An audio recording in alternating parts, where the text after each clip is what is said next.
Hello दोस्तों, आपका alpha institute में स्वागत है। और हम भाई बात करने वाले लेक्चर नंबर 7 की। जैसे पीछे वाले लेक्चर में मैंने बताया हुआ था कि बर्नर थ्योरी क्या होती है, बर्नर का सिद्धांत क्या होता है, और बर्नर के बारे में मैंने और सी चीज़ें बताई थी कि जैसे कि उनकी स्ट्रक्चर कैसे होती है। थोड़े से और डिस्कस कर लेते हैं इनके बारे में कि क्या चीज़ें हैं। फिर उसके बाद हम पढ़ेंगे प्रभावी प्रभावी परमाणु संख्या के बारे में। ठीक है, प्रभावी परमाणु संख्या के बारे में, यानी कि EAN नंबर के ऊपर।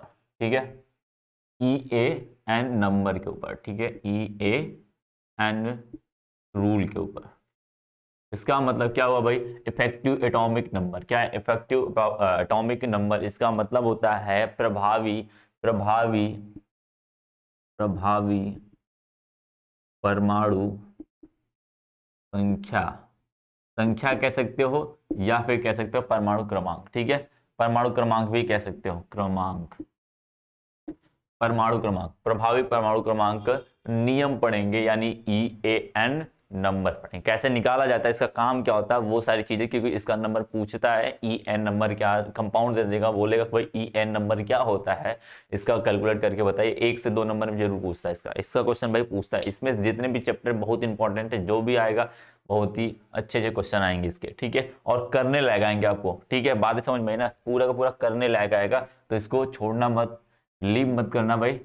इसको थोड़ा से ना अच्छे से, पूरे चैप्टर को ना अच्छे से पढ़ लो। पूरे चैप्टर को अच्छे से पढ़ लोगे, 6 से 7 नंबर पूरे कंफर्म हो जाएंगे आपके। क्योंकि इसका एक ऐसा है रूल है, क्योंकि देखो IPSC नेम जैसा है, आपको IPSC नेम बताया गया, मैं प्रैक्टिस और कराऊंगा। और आप लोगों ने कमेंट नहीं करते हो। ठीक है, बात समझ में, 1-2 लोग कमेंट किए हैं, उसके अलावा कोई किया नहीं है। तो भाई ये ऐसे काम चलेगा नहीं, पहली बात मैं बता रहा हूँ, ऐसे काम नहीं चलने वाला है। मैं पहले ही वार्निंग दे रहा हूँ। ठीक है, ऐसे काम नहीं चलने वाले हैं, आपको करना पड़ेगा, नहीं तो सोच लीजिए फिर आप लोग।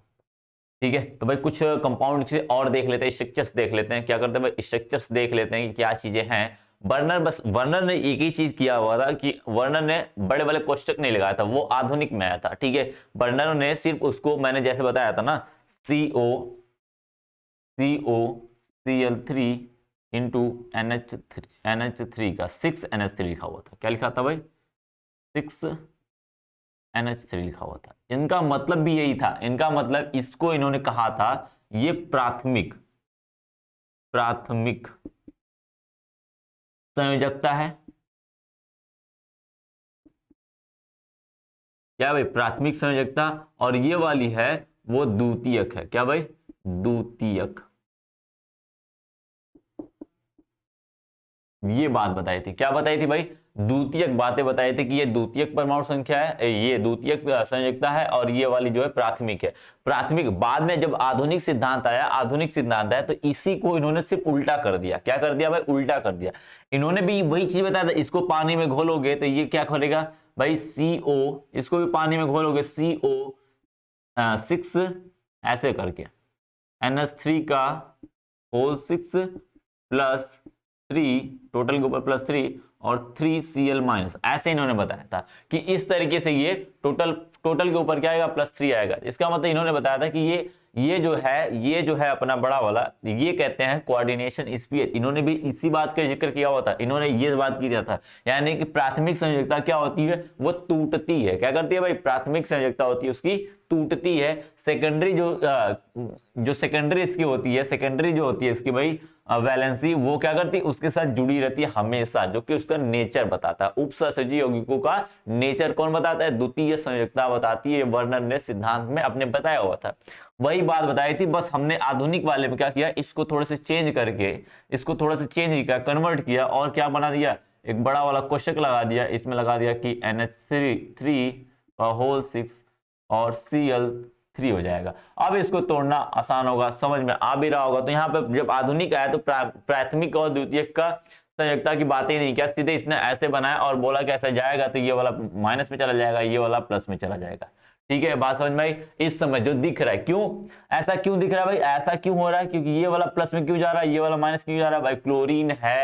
क्लोरीन है, विद्युत ऋणात्मक तत्व है, और क्लोरीन हमेशा क्या करेगा? अपने ऊपर धनात्मक रखेगा। क्या रखेगा? धनात्मक। यहीं पे इसके साथ क्या कर दोगे? यदि कोई ऐसा आइटम जोड़ दो जैसे कि वो क्या हो जाए? धनात्मक हो। कोई धातु आगे, धातु जोड़ोगे तो आगे रहेगा। यदि कोई अधातु जोड़ोगे तो वो पीछे जाएगा, और अधातु के ऊपर क्या आता है भाई, ऋणात्मक आता है। पहले वो अपने ऊपर ऋणात्मक लेना चाहता है, यदि नहीं सेटिस्फाई हुआ तो धनात्मक लेता है। ठीक है, बात समझ में आई ना। तो सबसे पहले ये जब ऋणात्मक मिल रहा है इसको, तो क्यों ये भागने जाए भाई धनात्मक में। ठीक है, तो ये वाला इधर वाला भाग हमेशा ऋणात्मक में होगा, इधर वाला भाग हमेशा क्या होगा, धनात्मक होगा। ये तो नाम जानते हो, नाम लिखते वक्त भी बताया था मैंने, पहले धनात्मक लिखते हैं, फिर उसके बाद क्या लिखते हैं, ऋणात्मक। तो सीधे लिखा भी उसी क्रम में जाता है, पहले धनात्मक लिखा जाता है, फिर बाद में उसके ऋणात्मक लिखा जाता है। इतना इतना तो बातें जानते हो। इनऑर्गेनिक में यही काम चलता है, ऑर्गेनिक में थोड़ा उल्टा काम चलता है।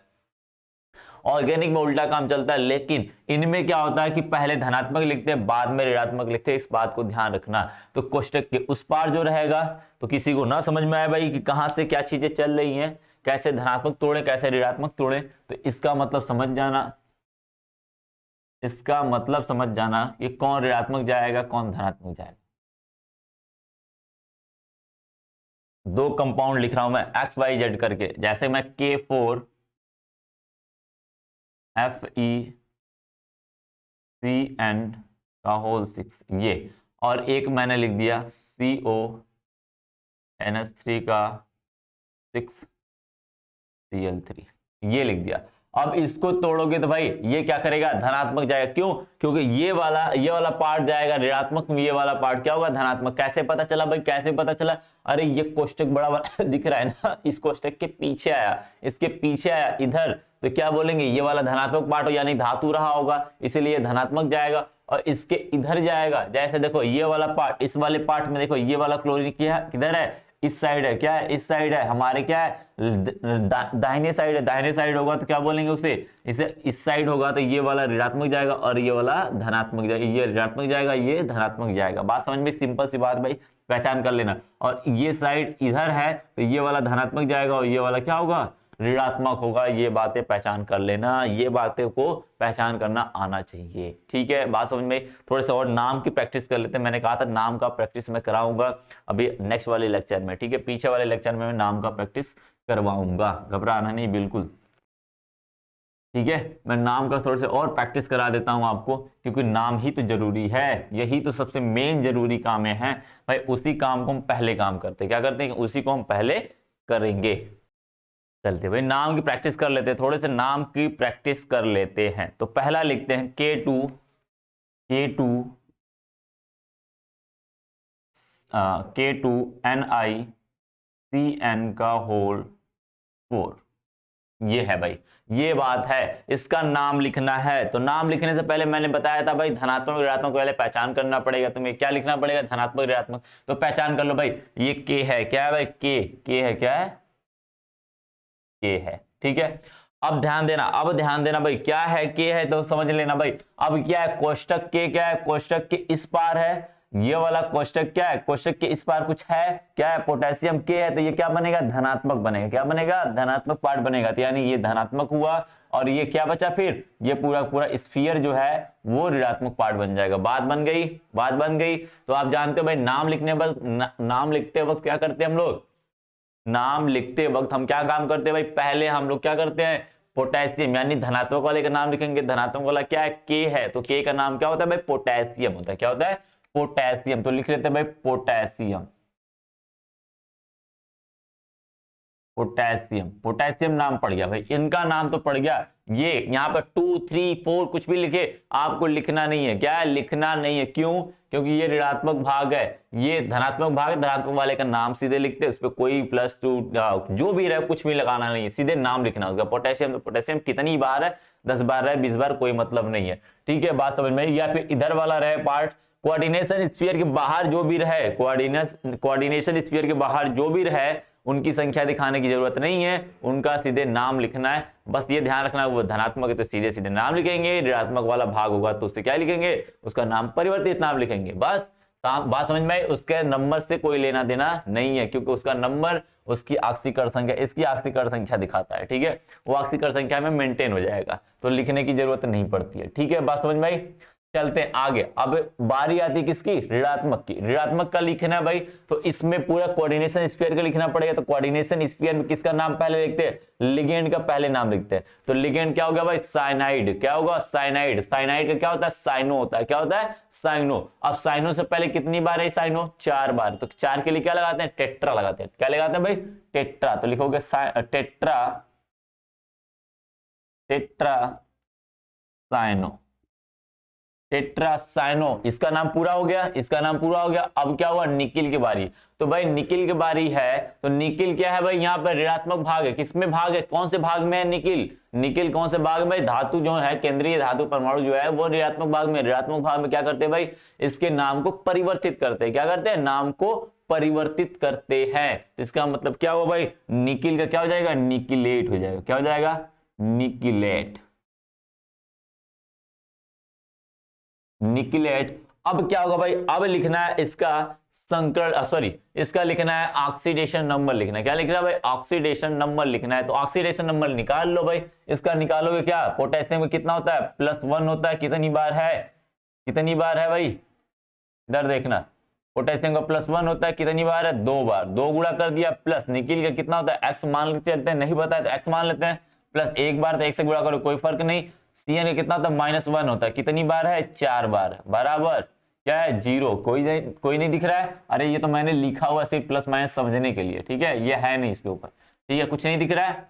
अब देखना क्या होगा भाई, +2 प्लस x -4 बराबर 0, यानी उधर भेजोगे तो x बराबर क्या हो जाएगा भाई, x बराबर क्या होगा आपका, +2 आ जाएगा। क्या आएगा भाई, +2, यानी अक्षिकर संख्या कितनी है, +2, यानी 2 है। तो 2 के लिए क्या रोमन अंक में लगा देंगे, क्या, सेकेंड। क्या लगाएंगे, सेकेंड नाम लगा देंगे। काम हो गया भाई, अपना काम बन गया।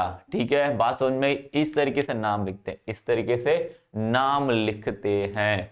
चलो एक और लिखते हैं भाई, एक और लिखते हैं, घबराना नहीं, घबराना नहीं, एक और लिखते हैं, एक और प्रैक्टिस करते हैं। चलिए एक नाम हो गया भाई, इसको क्या करो, रफ करो फटाक फटाक, उसको लिखो फटाक से। फिर अब लिखते हैं दूसरा नाम। क्या लिखते हैं भाई, दूसरा नाम लिखेंगे। ऐसा नाम लिखेंगे जो थोड़ा से समझ में आए चीजें, क्या है भाई, थोड़ी से समझ में आ जाए। ठीक है, बात समझ में भाई। चलते हैं भाई, अब शुरू करते हैं, एक और नाम लिखते हैं। चलते हैं भाई, एक और नाम लिखते हैं, लिख लेना। निकिल हो गया। क्या होगा भाई, H2O का होल 4 Cl2, उसके बाद हो गया Cl हो गया। ठीक है, Cl हो गया। इसका नाम क्या पड़ेगा, इसका नाम क्या पड़ेगा, बात समझ में आई, बात समझ में आई। सॉरी, इसका नाम Cr लिख देना, क्रोमीन है, क्रोमियम है। ठीक है, बात समझिए, इसका नाम क्या पड़ेगा भाई, नाम क्या पड़ेगा, तो जरा देखना भाई, Cr है, 6 मत समझ लेना। अब देखो नाम कैसे लिखा जाए, अब नाम कैसे लिखा जाए समझना भाई। देखो फिर से रूल, फिर से रूल, मैंने कहा था ना एक एक रूल अपना अप्लाई करेंगे एक एक बार में। ठीक है, मैंने रूल को सीक्वेंस में लिखवाया है। ठीक है, बात समझ में आई। मैंने रूल को 6-7 जो रूल लिखवाया मैंने पूरा का पूरा सीक्वेंस में लिखवाया, एक को भी छोड़ के इधर से उधर मत जाना, सीधे सीधे सीक्वेंस में चलना। रूल को भी कॉपी खोल के देखते रहना, रूल को देखते रहना, मैं समझा रहा हूं, देख तो देखना भाई, देखना क्या होता है। पहले तो हमें चूज करना है कौन प्लस है, कौन धनात्मक, कौन ऋणात्मक भाग है। ऋणात्मक धनात्मक भाग चेक करना भाई। ये वाला पार्ट क्या भाई, ये कोऑर्डिनेशन स्फीयर बड़ा वाला दिख रहा है, कोऑर्डिनेशन स्फीयर है। उपसंयोजक परिसर है, उपसंयोजक परिसर है भाई, कोऑर्डिनेशन स्फीयर। तो इसके अंदर जो है, इसके बाहर क्या, इसके दाहिने साइड में कोई है, क्या है, दाहिने साइड में, बाएं साइड में है क्या कोई, बाएं साइड में इधर कोई दिख रहा है क्या, नहीं दिख रहा है ना, इसका मतलब धनात्मक भाग इधर नहीं है। इधर कोई चीज होता है क्या होता है, उसे कहते हैं ऋणात्मक भाग। क्या है, ऋणात्मक भाग। यदि ऋणात्मक भाग होता है इसे बोलेंगे ऋणात्मक भाग हो गया, ये क्या हुआ, धनात्मक भाग। अब धनात्मक भाग आने से एक बात तो कंफर्म हो गई दिमाग में, जो केंद्रीय धातु परमाणु उसका नाम डायरेक्ट लिखा जाएगा, उसके नाम में कोई परिवर्तन नहीं आएगा। पहली बात मैंने समझा दिया था, पहले ही बात मैंने समझा दिया था कि धनात्मक भाग होगा तो इसके परिवर्तन नाम में इसका केंद्रीय धातु परमाणु का परिवर्तित नाम नहीं लिखेंगे, ये तो मैंने पहले ही समझा दिया था। अब एक बात तो क्लियर हो गई माइंड में, अब सीधे सीधे नाम लिखना, परिवर्तित जो नाम होगा सिर्फ इसी का होगा। ठीक है, बाकी इन सब का तो ये सब लिगेंड इसके अंदर है, तो ये सभी लिगेंड का काम कर रहे हैं, लिगेंड का नाम तो लिखेंगे ही लिखेंगे। ठीक है, तो अब करते हैं पहले धनात्मक भाग का लिखते हैं। किसका लिखते हैं, धनात्मक भाग। धनात्मक भाग में क्या है, क्रोमियम है, H2O यानी जल है और आपका क्लोरीन है, तो सबसे पहले क्या नाम लिखते हैं भाई? सबसे पहले हम लिखते हैं किसका? किसका नाम लिखते हैं? सबसे पहले हम लिगेंड के लिखते हैं, और लिगेंड से पहले उनके क्या लिखते हैं? उनकी संख्या लिखते हैं। तो एक बात ध्यान रखना, अब लिगेंड का नाम लिखने से पहले हम डिसाइड करें कौन से। यहां पे देखो 2 लिगेंड है। कितने लिगेंड है भाई? 2 लिगेंड। तो हमको ये एड्रेस करना है, इतना एड्रेस करना है। पहले सबसे पहले हमारा काम एड्रेस करने का ये है कि हम एड्रेस करेंगे भाई कि कौन सा पहले नाम लिखें। क्या लिखे भाई? कौन सा पहले नाम लिखे? H2O का पहले लिखे या क्लोरीन का पहले लिखे? दो आते हैं ना, तो दोनों को साथ में लिख नहीं सकते भाई, एक को पहले लिखेंगे, एक को बाद में लिखेंगे उसके। तो क्या करना भाई? सबसे पहले लिखने के लिए क्या करते हैं? हम पहले अल्फाबेट चेक करते हैं। क्या लिखते हैं? मैंने कहा था ना, वर्ड माला के क्रमानुसार लिखते हैं। किसके क्रमानुसार? यानी कि वर्णमाला में जो पहले आएगा उसको पहले लिखेंगे, और वर्णमाला में जो बाद में आएगा उसको बाद में लिखेंगे। एक बात ध्यान रखना, वर्णमाला जो चेक करते हैं वो इनके लिगेंडो के नाम से चेक करते हैं। किसके नाम से चेक करते हैं? लिगेंडो के नाम से। इनकी संख्या के आधार पे नहीं, ये टेट्रा टी से शुरू होता है, ये डाई डी से शुरू होता है, ऐसा नहीं होगा। किसके नाम से? इसका H2O का क्या होता है? इक्वा होता है। क्लोरीन का क्या होता है? क्लोरीन क्लोरो होता है। क्या होता है? क्लोरीन का क्लोरो या क्लोराइड होता है। ठीक है, क्लोरीन होगा या क्लोरीन का क्लोरो लिख देंगे यहां पर। ठीक है, बात समझ में आई? तो क्लोरो सी से शुरू होता है, इक्वा ए से शुरू होता है। तो पहले इक्वा को लिखेंगे, फिर इसके बाद क्लोरीन लिखेंगे। तो नाम क्या पड़ेगा भाई? देखना, टेट्रा। टेट्रा हिंदी में लिख देते हैं ना, हिंदी में टेट्रा। टेट्रा क्या हो जाएगा भाई? इक्वा। इक्वा, टेट्रा इक्वा। H2O का हो गया। अब बचा क्या? क्लोरीन का। तो क्लोरीन का क्या होता है भाई? 2 क्लोरीन। कितने क्लोरीन? 2 क्लोरीन। 2 क्लोरीन के बारे में क्या लिखा भाई? डाई लिखा जाएगा। Di, di chloro, di chloro. इन सब दोनों का नाम हो गया। अब लिखेंगे किसका? क्रोमियम का। क्या लिखेंगे भाई? क्रोमियम। क्रोमियम। अब ऑक्सीकर संख्या देख लेते हैं। क्या लिखते हैं भाई? ऑक्सीकर संख्या लिखेंगे तो क्या होगा ऑक्सीकर संख्या? इसका x मान लेते हैं। H2O का कितना होता है भाई? H2O का 0 होता है, गुणे 4 हो जाएगा, प्लस में 1 क्लोरीन का -1 गुणे 2, प्लस में 1 क्लोरीन का -1 हो जाएगा। बात समझ में आई? इसका मतलब क्या हुआ? x प्लस में 0 का 0 हो जाएगा, माइनस क्या हो जाएगा भाई? -2 -1 बराबर 0। ठीक है, तो x बराबर क्या हो जाएगा भाई? प्लस में 3 हो जाएगा। यानी कि इसका क्रोमियम थर्ड, क्रोमियम थर्ड क्या हो जाएगा? और क्लोरीन का क्या नाम हो जाएगा? क्लोराइड हो जाएगा। क्या हो जाएगा भाई? क्लोराइड। ठीक है, क्लोराइड। बस बात खत्म हो गई, नाम हो गया पूरा। क्या हुआ भाई? नाम हो गया पूरा। बात समझ में आई? कैसे लिखा गया, कैसे लिखा गया, समझ में आया? और मैं एक प्रैक्टिस कराता हूँ भाई, एक और प्रैक्टिस के लिए देता हूँ भाई। इसको क्या करो भाई? फटाक से लिखो इसको, फटाक से आप लोग लिख लो। इसके बाद फिर से प्रैक्टिस के ऊपर चलेंगे। हम क्या करेंगे भाई? फिर से प्रैक्टिस के ऊपर चलेंगे। चलिए एक और लिखते हैं भाई, लिखिए। प्रैक्टिस के लिए एक और लिख लेते हैं। ZnOH का होल 4 -2। दिख गया? दिख गया? अब ध्यान देना इस पे ध्यान देना। अब क्या भाई? यहां पे -2 है। क्या? -2, इसका मतलब क्या हुआ? ये पूरा का पूरा भाग क्या है? ऋणात्मक भाग। क्या है? ऋणात्मक भाग। इसके बाहर कोई होगा लेकिन दिया नहीं है, तो हम बोलेंगे नहीं भाई, उनकी बात ही नहीं करेंगे, छोड़ देंगे, बस इन्हीं की बात करेंगे। इतना कितना दिख रहा है? ये ऋणात्मक भाग देखा, ऋणात्मक भाग दिख गया, तो एक माइंड में तो आ जाना चाहिए। जो जिंक है वो जिंक का नाम बदलने वाला है। क्या है भाई? जिंक का नाम बदलने वाला है। ये तो हमें दिख गया भाई, हम तो खुश हो गए, नाम बदल गए। एक चीजें तो पता चल गई, इनका नाम तो लिखना ही है। OH है तो हाइड्रोक्सी कहते हैं, तो हाइड्रोक्सो हो जाएगा। क्या हो जाएगा भाई? हाइड्रोक्सो हो जाएगा। ठीक है, हाइड्रोक्सो हो जाएगा इसका नाम। और आगे तो सारे नाम जानते ही हो। ठीक है, तो लिख लेना भाई। नाम क्या लिखोगे? पहले 4 है तो 4 के लिए क्या लिखेगा? टेट्रा। इंग्लिश आ रहा है बार बार। टेट्रा। टेट्रा क्या हो जाएगा भाई? हाइड्रोक्सो। हाइड्रोक्सो, हाइड्रोक्सो, हाइड्रोक्सो हो गया भाई। टेट्रा हाइड्रोक्सो हो गया। जिंक का नाम क्या हो जाएगा? जिंकेट। क्या हो जाएगा भाई? जिंकेट। जिंकेट नाम हो जाएगा। जिंकेट कितना भाई? ऑक्सीकर संख्या देख लेते हैं। जिंकेट है ये, पिंकेट मत समझ लेना इसको, जिंकेट। ठीक है, अब समझ लेना भाई, ऑक्सीकर संख्या इसका x मान लेते हैं, प्लस में OH का कितना होता है भाई, OH का कितना होता है -1 होता है, -1 गुणे 4 बराबर कितना, -2 बराबर दिख रहा है, -2 कर देंगे। ठीक है, x बराबर -4 बराबर -2, तो x बराबर क्या हो जाएगा, +2 हो जाएगा। क्या हो जाएगा भाई, +2 हो जाएगा। तो सेकेंड लिख देंगे, जिंकिट सेकेंड हो जाएगा नाम। बात खत्म हो गई। सिंपल सी बात है भाई, सिंपल सी बात है, बिल्कुल बिल्कुल आसानी बात है ना भाई, बिल्कुल आसान बात है, बिल्कुल आप कर जाओगे, बिल्कुल एक भी छूटेगा नहीं। ठीक है, बात समझ में भाई। अब ये तो हो गया आपका, क्या हुआ भाई, प्रैक्टिस सेट हो गया, प्रैक्टिस सेट हो गया। अब हम बात चलते हैं अपने थोड़े से टॉपिक के ऊपर बात करेंगे, टॉपिक के ऊपर बात करेंगे, और भी प्रैक्टिस के लिए आएंगे। घबराना नहीं भाई, इतनी प्रैक्टिस हो जाएगी, इतनी प्रैक्टिस हो जाएगी कि कहने की बात ही नहीं है। ठीक है, बात समझ में आई। प्रैक्टिस तो मैं बहुत कराऊंगा, घबराना नहीं बिल्कुल।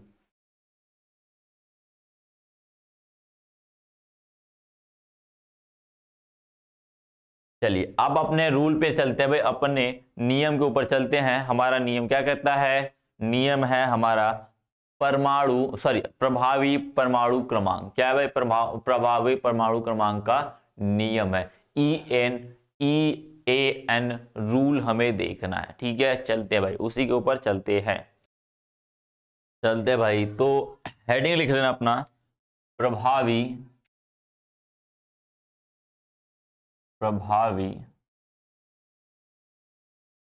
परमाणु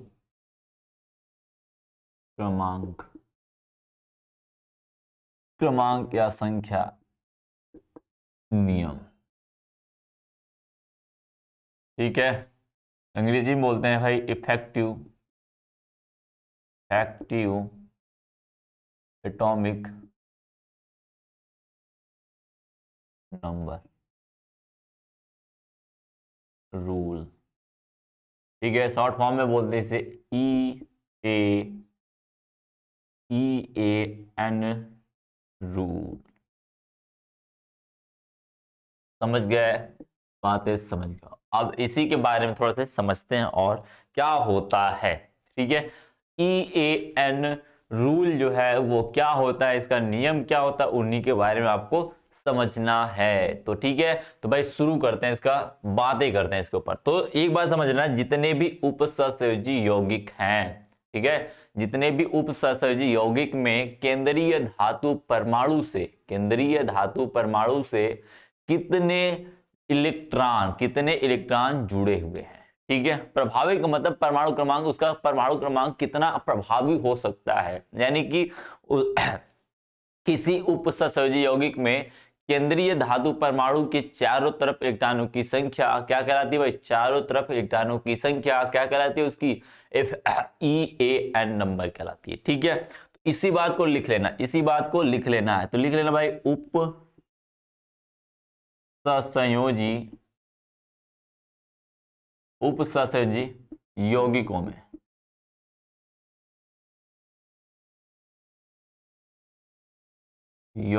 में उपसहसंयोजी यौगिकों में केंद्रीय धातु परमाणु से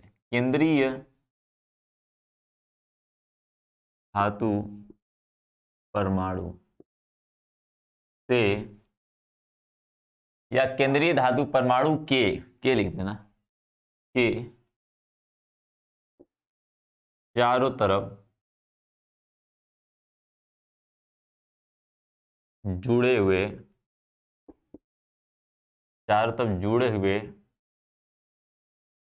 इलेक्ट्रॉनों की कुल संख्या,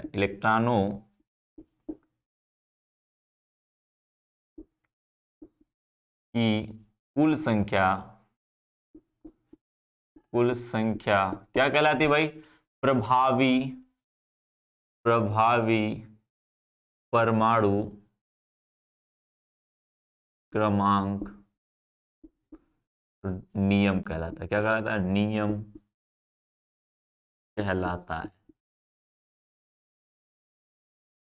ठीक है, क्या कहलाता है भाई, प्रभावी परमाणु क्रमांक नियम कहलाता है। ठीक है, बात समझ में आई। इसका मतलब केंद्रीय धातु परमाणु के चारों तरफ टोटल कितने इलेक्ट्रॉन है उपसहसयोजी यौगिक में, किसी भी यौगिक की बात नहीं कर रहा है, बस उपसहसयोजी यौगिक में बात कर रहा है। ठीक है, तो इसका फॉर्मूला लिख लो, इसके बारे में समझ जाओगे, फॉर्मूला लिखोगे तो ज्यादा बेहतर समझ में आएगा। ठीक है, अभी मैं मतलब भी समझाऊंगा क्यों होता है। ठीक है, यदि लिख लें आगे इसी में लिख लेना, चलो लिख लेते हैं फिर इसके बाद उसको लिखते हैं। ठीक है, तो नोट पॉइंट करके इसको बना लेंगे। ठीक है, नोट पॉइंट करके बना लें, तो फॉर्मूला लिख लेना भाई। फॉर्मूला इसका होगा प्रभावी यानी कि ई ए एन बराबर क्या हो जाएगा, ई एन बराबर क्या हो जाएगा, धातु केंद्रीय धातु परमाणु का केंद्रीय धातु परमाणु का परमाणु क्रमांक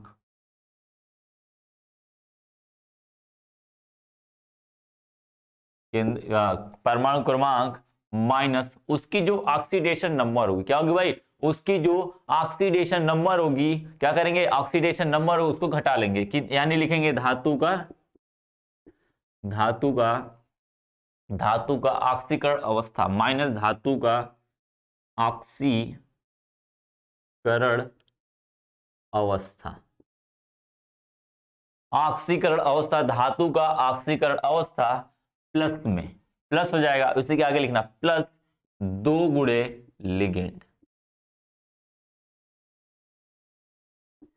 लिगेंडों की संख्या। ठीक है, बात समझ में आई, बात समझ में आई।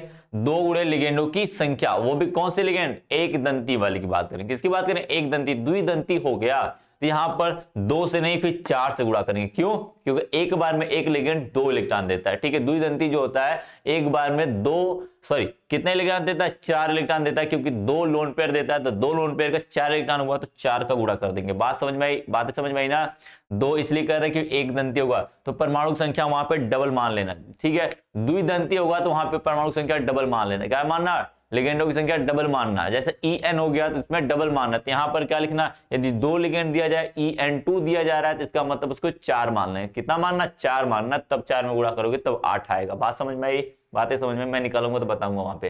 ठीक है, इसको लिख लो भाई, इसको लिख लो इसको भाई, इसको घेरा बना के ऐसे फटाक से नोट डाउन कर लो। फिर इसके ऊपर हम चलेंगे, फिर इसके नियम के ऊपर हम चलेंगे, एग्जाम्पल करेंगे। देखना एग्जाम्पल देखना, इधर ही देखना, लिखते रहना भाई, लिखते रहना, फिर इधर एग्जाम्पल देख लेना। इधर एग्जाम्पल देखो, इधर बगल में आओ, बगल में बिल्कुल एग्जाम्पल देखो भाई। एग्जाम्पल देखिए, एग्जाम्पल हो जाएगा आपका क्या हो जाएगा भाई, कोबाल्ट NO2 का होल 6 प्लस -3 हो जाएगा। क्या होगा भाई, कोबाल्ट का लिख लेना, कोबाल्ट NO2 6 -3। अब इन्हीं का निकालना, क्या निकालना भाई, इन्हीं का निकालना है। ठीक है, बात समझ में आई। तो एक बात समझना भाई, एक बात समझना, पहली बात कि ये ऑक्सीकरण संख्या पहले निकालना। आपको क्या निकालना भाई, ऑक्सीकरण संख्या निकालना है। ऑक्सीकरण संख्या निकालने के लिए क्या करोगे भाई, पहले इनकी ऑक्सीकरण संख्या निकालो जरा तो। ठीक है, ऑक्सीकरण संख्या निकालते भाई, देखना ऑक्सीकरण संख्या देखना इनकी। कोबाल्ट हो गया, कोबाल्ट का एक्स मान लेते हैं, कितना मांगते हैं, एक्स प्लस में इसका -1 होता है, -1 गुणे 6 माइनस बराबर -3 हो जाएगा। यही होगा भाई, -3 हो जाएगा तो x बराबर क्या होगा, +3 होगा। क्या होगा भाई, +3, क्योंकि -6 हो जाएगा, -6 उधर भेजोगे +6 हो जाएगा, क्या +3 हो जाएगा। ठीक है, क्योंकि 6 में से 3 घटाओगे क्या बचेगा भाई, आपका 3 ही बचेगा। तो ये तो इतना जानते हो। ठीक है, अब इसका मतलब क्या हुआ भाई, इसका मतलब कि कोबाल्ट जो है इसकी ऑक्सीकरण संख्या +3 है, यानी कि कोबाल्ट का परमाणु क्रमांक कितना भाई, पहले बोला है परमाणु केंद्रीय धातु परमाणु का परमाणु क्रमांक भाई EAN बराबर क्या हो जाएगा, परमाणु क्रमांक कितना, 27। कोबाल्ट का कितना होता है भाई, 27। परमाणु क्रमांक याद होना चाहिए पहली बात, 27 माइनस इसकी ऑक्सीकरण संख्या कितनी है भाई, 3 है। कितनी है, 3 है। प्लस हो जाएगा, क्या हो जाएगा, 2 गुणे NO2 है। क्या है भाई, NO2 है। कितनी बार, एक ही इलेक्ट्रॉन देता है, एक दंती है तो एक ही बार गुणा करेंगे, और एक हो जाएगा कितने इलेक्ट्रॉन देता है, कितनी बार है, 6। इसकी संख्या कितनी है, 6 हो जाएगा, 2 गुणे 6 हो जाएगा, बराबर क्या होगा भाई, 27 में से 3 घटाओगे 24 बटेगा 24 प्लस में 12 दूनी सॉरी 6 दूनी 12, कितना हुआ 6 दूनी 12, टोटल कितना होगा 36 होगा। क्या होगा भाई 36, यानी कि इसके चार मतलब कि केंद्रीय धातु परमाणु कौन सा है भाई, कोबाल्ट है। क्या है, कोबाल्ट। यानी कोबाल्ट के चारों तरफ कितने इलेक्ट्रॉन है, कितने इलेक्ट्रॉन है 36 इलेक्ट्रॉन, यानी कि उसकी कॉन्फ़िगरेशन जो होगी, उसकी इलेक्ट्रॉनिक विन्यास होगी वो क्या आएगी भाई, इलेक्ट्रॉनिक विन्यास जो होगी उसकी 36, यानी किसका होता है पोटेशियम, किसका होता है भाई क्रिप्टॉन के बराबर होगी। क्या होगी, क्रिप्टॉन के बराबर, यानी इसका इलेक्ट्रॉनिक विन्यास करोगे क्रिप्टॉन के बराबर तो ये ज्यादा अस्थाई माने जाएंगे। क्या माने जाएंगे भाई, ज्यादा अस्थाई माने जाएंगे। क्यों, क्योंकि ये क्रिप्टॉन के बराबर इसके चारों तरफ इलेक्ट्रॉनों की संख्या, यानी कि इलेक्ट्रॉनिक कॉन्फ़िगरेशन सोचा जाए, हाइपोथेटिकल चीजें सोचा जाए, मतलब हाइपोथेटिकल हमने बनाया कि इसका अस्थायित्व बताने के लिए ई एन का प्रयोग करते हैं। क्या करते हैं, EAN का प्रयोग हम अस्थायित्व बताने के, यानी 36 होगा या उसके नियर अबाउट होगा तो वो ज्यादा अस्थायी होगा। क्या होगा भाई, ज्यादा अस्थायी होगा। जैसे 36 वाला ज्यादा अस्थायी होगा, 35 वाला थोड़ा कम होगा और 34 वाला और थोड़ा कम होगा। ठीक है, बस जितने ज्यादा उसके पास जाओगे उतना ज्यादा वो अस्थायी होता जाएगा। बात समझ में, पहले कैलकुलेट करना सीख लो, उसके बाद हम बात करेंगे इसका क्या मतलब है। ठीक है, पहले हम कैलकुलेट करना सीख लेते हैं, उसके बाद हम बात करेंगे कि इसका मतलब क्या चीज है। ठीक है, हो गया ये चीजें हो गई। चलते भाई नेक्स्ट के ऊपर चलते हैं। मैं इसको थोड़ा सा रफ कर रहा हूं, चलिए मैं इनको थोड़ा से रफ कर रहा हूं।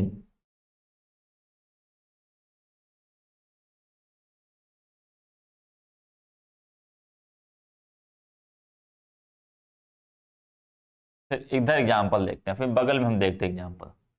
ध्यान देना भाई, ध्यान से पढ़ना इस चीज को, क्योंकि इसका नंबर अच्छा खासा नंबर पूछता है, इसका कैलकुलेशन ही पूछेगा, इसका ध्यान रखना, इसका कैलकुलेशन ही पूछेगा।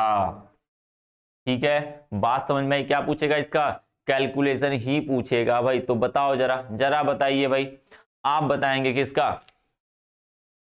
कोबाल्ट NH3 6+3, इसका बताइए, इसका बताइए भाई, फिर से निकालना भाई, फिर से निकालना है। तो EN बराबर क्या होगा,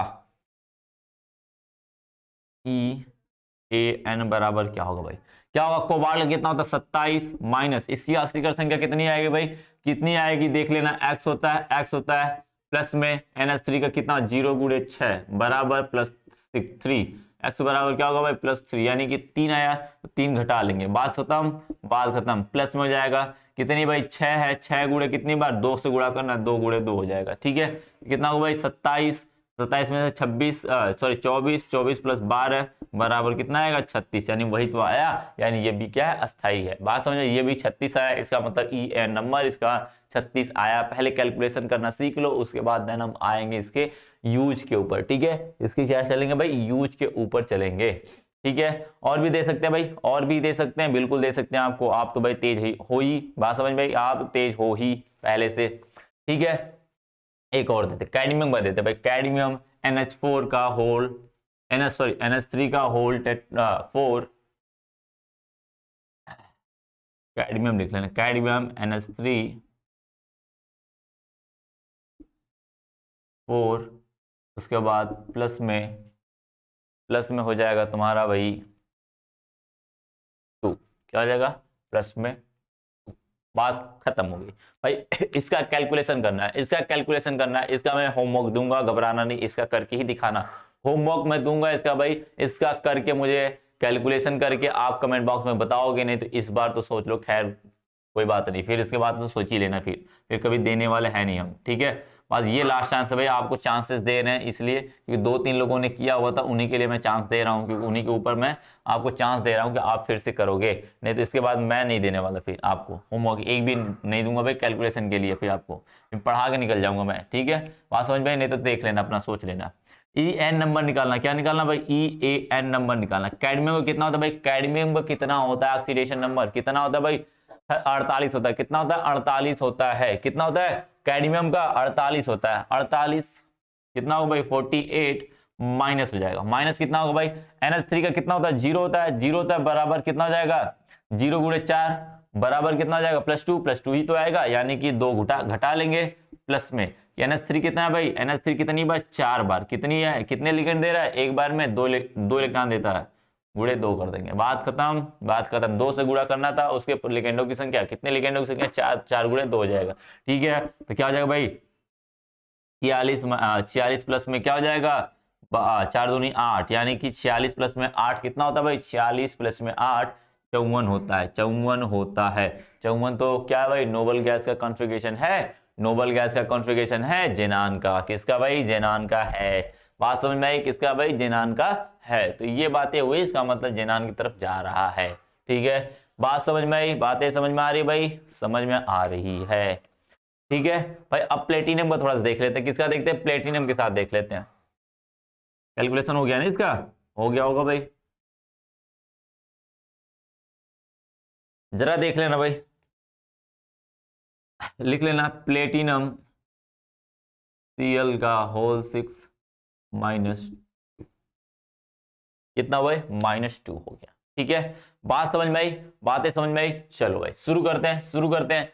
अब जाना, प्लेटिनम को पहले निकालना पड़ेगा तुम्हें, क्या, परमाणु क्रमांक। मैंने कहा था परमाणु क्रमांक याद होनी चाहिए, नहीं तो गड़बड़ हो जाएगा, सारे सारे गड़बड़ हो जाएगा, इसलिए परमाणु क्रमांक याद होना जरूरी है। प्लेटिनियम कितना होता है भाई, 78 होता है, कितना, 78 होता है।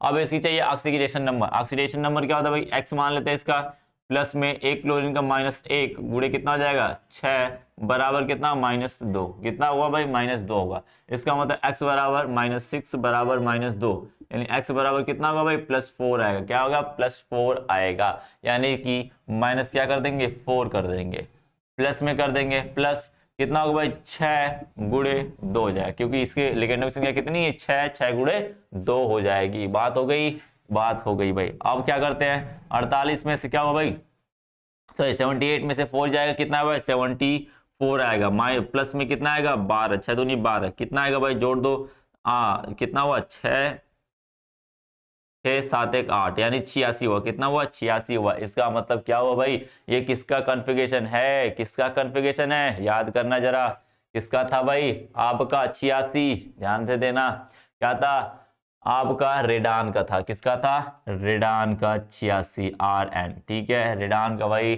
86 था। ठीक है, समझ गए। तो ये तरीका होता है भाई, आपको क्या करना है भाई, EAN नंबर निकालना है।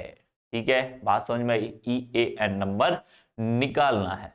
ठीक है, तो इस तरीके से EN नंबर निकाल देंगे। तो अब एक नोट पॉइंट कर लेना, लिख लेना भाई, जो परमाणु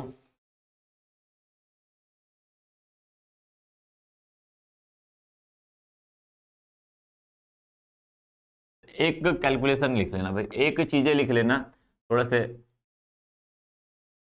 मैं इनका होमवर्क दूंगा लास्ट में दूंगा। ठीक है, इनका मैं लास्ट में दूंगा, एक और रूल पढ़ाना है भाई, एक रूल और पढ़ाना है, फिर उसके बाद मैं इसको लास्ट में इनका होमवर्क दे दूंगा। ठीक है, एक और रूल पढ़ा के उनको भी कैलकुलेशन कराएंगे, फिर उनको मैं बताऊंगा आपको। ठीक है, तो लिखना भाई, इसका नोट पॉइंट लिखना, क्या लिखना है, नोट पॉइंट।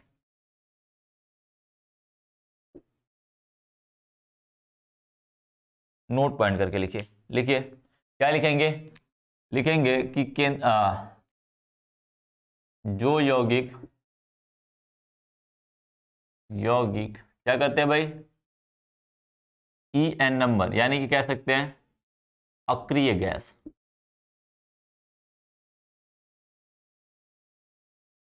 अक्रिय गैस के, अक्रिय गैस के जितना इलेक्ट्रॉन, या फिर जिन, ऐसे लिखो, ऐसे, एक मिनट, एक मिनट,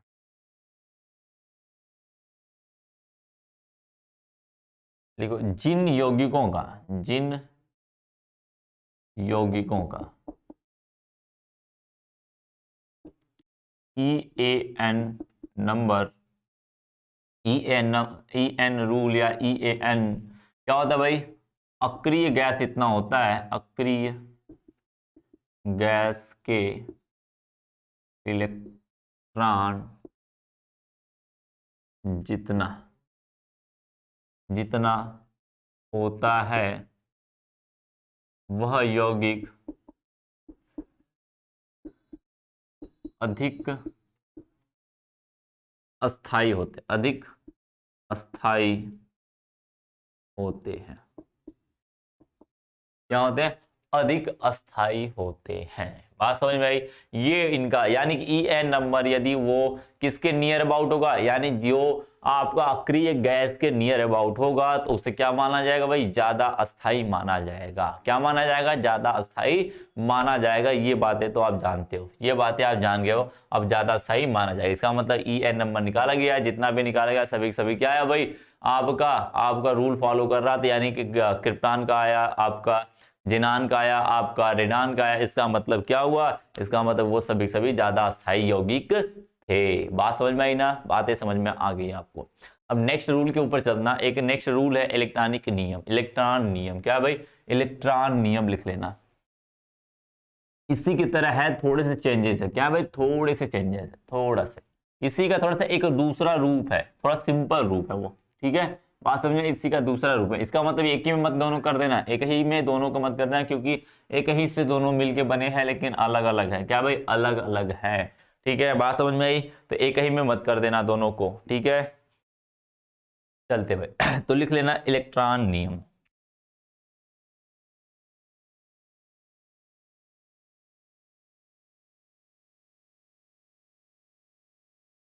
इलेक्ट्रॉन नियम। अब देखो इलेक्ट्रॉन नियम में क्या है, एक बात ध्यान रखना। ये जो बताया गया इलेक्ट्रॉन नियम बताया गया वो En नंबर के बारे में ही बताया गया। क्या बताया गया? उसी का एक दूसरा रूप है। इसका मतलब ये बताया गया जैसे आप बहुत बड़ा रूल कैलकुलेट, मतलब आपको एटॉमिक नंबर निकालना पड़ेगा, फिर माइनस करना पड़ेगा ऑक्सीडेशन नंबर, फिर जाके करना पड़ेगा ना, वहां पे लेगेंडों की संख्या से गुणा करना पड़ेगा, तब जाके आपको पता चलेगा कि इसका कितना नंबर आया, फिर हम कैलकुलेट करेंगे कोई है कि नहीं है। ठीक है, इतना बड़ा करना पड़ेगा। पता चला कि आपको अक्रिय गैस का परमाणु क्रमांक ही नहीं पता है, कि पता चला कि उसके बाद फॉलो किया कि नहीं किया, ये भी नहीं पता चल पाएगा।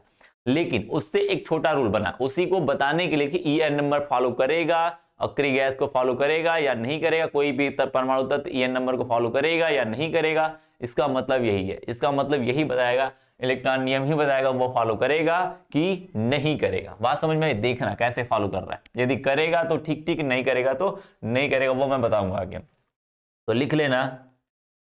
तो लिखोगे क्या भाई? किसी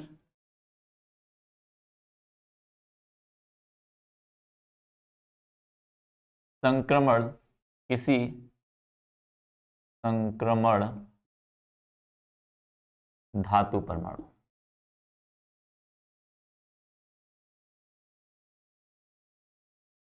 किसी संक्रमण धातु परमाणु के संयोजी संयोजी कोष में, संयोजी कोष में यदि 18 इलेक्ट्रॉन, यदि 18 इलेक्ट्रॉन हो तो वह प्रभावी प्रभावी परमाणु क्रमांक नियम, यानी कह सकते हैं EAN रूल का पालन करता है। क्या करता है भाई? पालन करता है। इसका मतलब समझिए, इसका मतलब समझिए। क्या बोला है? किसी संक्रमण धातु परमाणु के संयोजी कोष में यदि 18 इलेक्ट्रॉन हो तो वह प्रभावी परमाणु क्रमांक नियम का पालन करता है। बात समझ में? कितने इलेक्ट्रॉन कैलकुलेट करने? सिर्फ 18 करने, 18 हो गए तो इसका मतलब क्या होगा भाई? वो पालन करेगा। यदि 18 नहीं हुए तो पालन नहीं करेगा। बात समझ में? यदि 18 से कम होगा तो इसका मतलब वो En नंबर अक्रिय गैस के संख्याओं से थोड़े से कम ही आएगा। यदि 18 से ज्यादा होगा तो इसका मतलब वो ज्यादा होगा। ठीक है, बात समझ में? अभी समझा रहे हैं। ठीक है, फॉर्मूला लिख लेना भाई। तो इसके लिए लिख लेना n प्लस में 2y। क्या लिखना भाई? n बराबर n+2y बराबर 18 होने चाहिए। कितना होने चाहिए भाई? 18 होने चाहिए। यदि 18 नहीं है तो इसका मतलब क्या हो भाई? En नंबर का मतलब क्या हो भाई? इसके कुल इलेक्ट्रॉनों की संख्या कितनी होनी चाहिए? कुल इलेक्ट्रॉनों की संख्या लिख सकते हो 18, या फिर 18 का मतलब हमने सब वो माना हुआ है, लेकिन कुल इलेक्ट्रॉनों की संख्या कितनी होनी चाहिए? कुल लिख लेना इलेक्ट्रॉनों की संख्या है।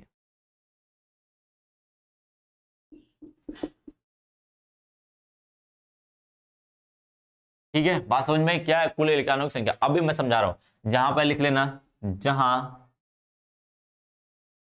n बराबर क्या है? n बराबर केंद्रीय धातु परमाणु या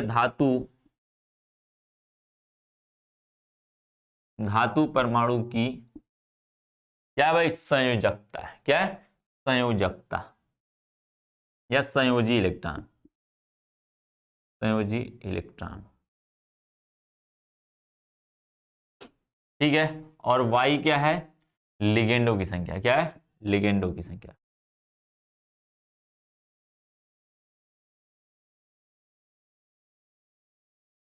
ठीक है, बात समझ में आई।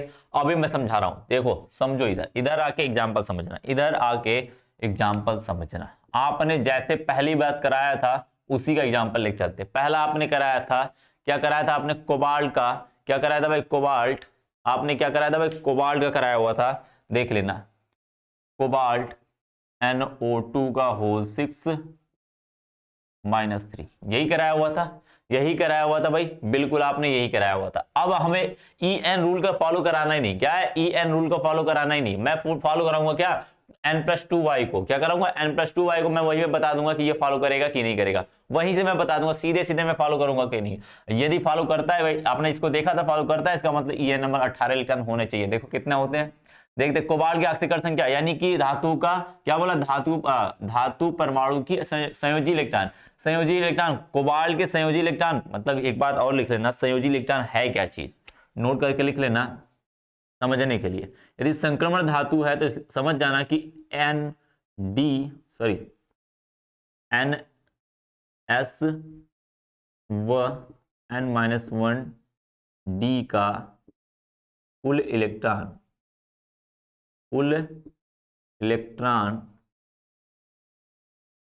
संयोजी इलेक्ट्रॉन है।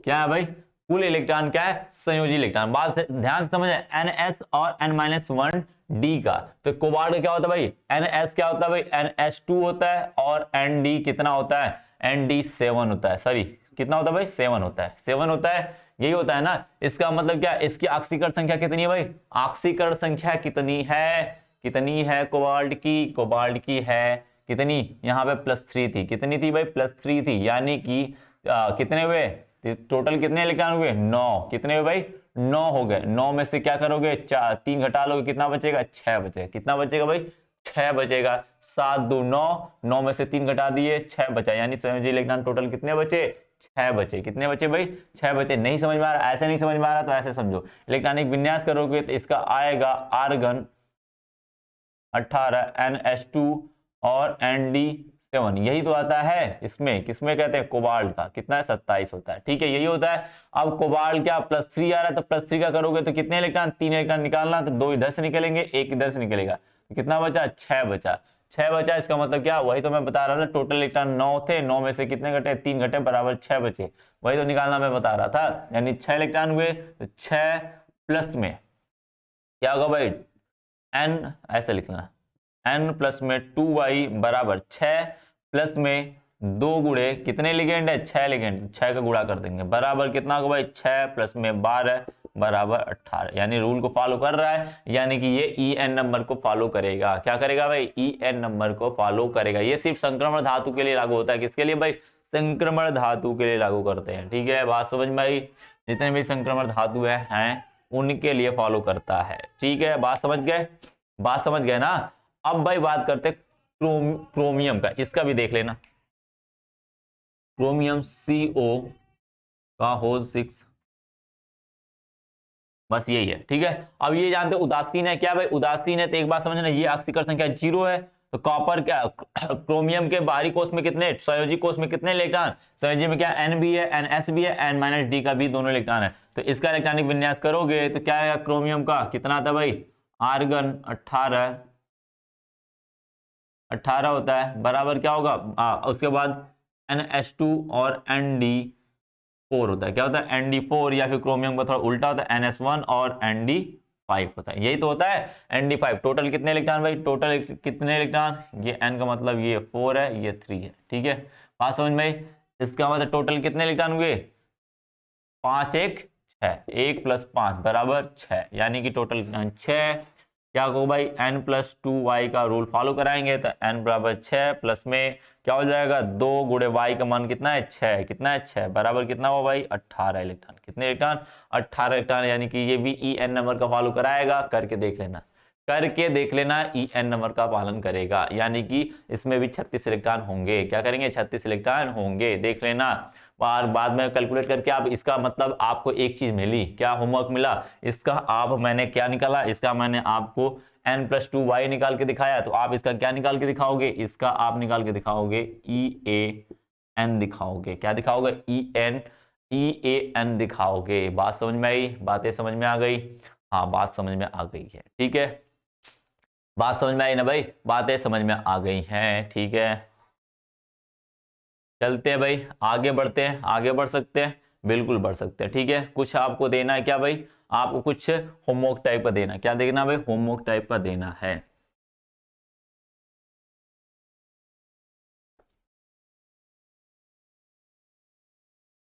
होमवर्क देने की बारी आ गई भाई आपको, तो रखिए आप लोग अपना होमवर्क, मैं दे रहा हूं आपको, ठीक है। चलिए देखिए, आपको निकाल के क्या बताना है, पीटी Cl6-2, इसका PtCl6-2 का आप क्या निकाल के बताओगे, आप निकाल के बताओगे En नंबर, क्या निकाल के बताओगे EAN, और बताओगे n+2y बताओगे, क्या बताओगे दोनों बताओगे भाई, दोनों निकाल के बताओगे क्या होगा, ठीक है, क्या होने वाला है, ठीक है। चलिए भाई और एक लेना भाई, एक और बताना K4FeCN6 का, इनका बता के बताना भाई, इनका भी निकालना EAN निकालना है, और इनका क्या n+2y का रूल भी निकालना है। पहले आप ये निकालोगे देन ये निकालोगे, पहले ये निकालोगे देन आप ये निकालोगे, आपका दोनों होमवर्क हुआ, क्या हुआ भाई दोनों होमवर्क हुआ, पहले ये नीचे वाला फिर उसके बाद ये वाला EN नंबर पहले फॉलो करा लेना, फॉलो कर रहा है कितना कर रहा है, दोनों को निकाल के बताओगे, नंबर बताओगे, इसका नंबर बताओगे कितना नंबर होता है, कितनी संख्या होती है, वो सारी चीजें बताओगे, ठीक है। बात समझ में आई ना, सब कुछ बताना भाई, आपको सब कुछ बताना, ये लास्ट वार्निंग है आपके लिए। तो आप यहां तक बने हो मेरे साथ, इसके लिए धन्यवाद, और तब तक के लिए पढ़ते रहिए। होमवर्क वही नॉर्मल कमेंट में करके दिखा देना, नॉर्मल कमेंट में करके दिखा देना, वो मैं चेक करूंगा आपका, ठीक है। बात समझ में आई, तब तक के लिए धन्यवाद,